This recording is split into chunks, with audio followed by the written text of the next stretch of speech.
చెప్పు. ఏంటి మామయ్య గారిని ఆసుపత్రికి తీసుకెళ్లారు కదా, డాక్టర్ గారు ఏమన్నారు? మా నాన్నకి టీబీ వచ్చిందంట.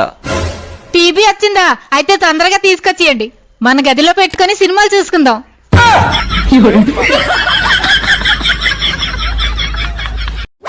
ఏంటి మా ఫ్రెండ్ మీతో మాట్లాడుతుందంట. హలో అన్నయ్య, బాగున్నావా? బాగున్నాను చెల్లి, నువ్వెలా ఉన్నావమ్మా? నేను బాగున్నాను అన్నయ్య. అన్నయ్య, మీ ఆవిడ చాలా మంచిది. Wrong number.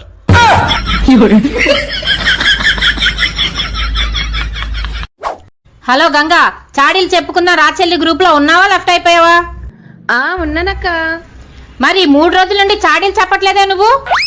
నేను మా ఇంట్లో లేనక్క, మా అత్తగారింటికి వచ్చాను. అందుకే నేను ఎవరి మీద చాడీలు చెప్పట్లేదక్క. చాడీలు చెప్పాలంటే మన వీధిలోనే ఉండాల్సిన అవసరం లేదు. అక్కడ మీ అత్త మీదో, మీ వదిన మీదో, మీ మరదల మీదో కూడా చాడీలు చెప్పుకోవచ్చు. అవునా అక్క? అయితే రేపటి నుంచి చూడు, ఒక్కొక్కరి మీద ఎన్ని చాడీలు చెప్తాను. ఓకే, నీకు ఇదే లాస్ట్ ఛాన్స్. చాడీలు చెప్పకపోతే గ్రూప్ లో నుండి తీసేస్తాను.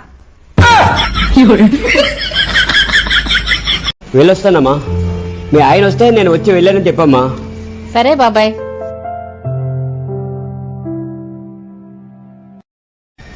ఈ 2000 ఉంచమ్మా.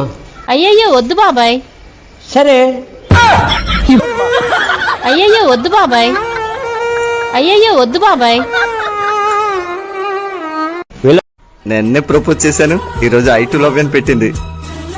ఏంటి మీ ఫోన్ ఒకసారి ఇవ్వండి. ఓ అమ్ము, నేను ప్రపోజ్ చేసిన అమ్మాయి గురించి తెలిసిపోయిందేమో. ఫోన్ ఇవ్వండి. ఫోన్ ఇస్తాను కానీ ఆయాసం. వాటర్ తీసురా, వాటర్. ఏంటి ఇదిగోండి, నీళ్ళు తాగండి. ఆయాసం తగ్గింది కానీ ఫోన్ కింద పడి పగిలిపోయిందే. అయ్యో, మీ ఫోన్ కి వేద్దామని కొత్త పౌచ్ కొన్నానండి. ఏమనుతున్నావేంటి? హల్వా. హల్వా? హల్వా. మరి బీరకాయలు బెండకాయలు ఎందుకు కోయించావు? వెజిటబుల్ హల్వా.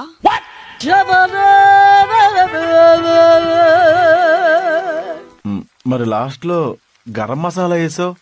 గార్నిష్ కోసం. ఏమనుతున్నా? మా ఇంట్లో వాళ్ళు నన్ను చిన్నప్పటి నుంచి చాలా కష్టపడి పెంచారు, నీకేం తెలుసు? మరి మా ఇంట్లో నన్ను మిషన్ ఆర్డర్ పెట్టారు.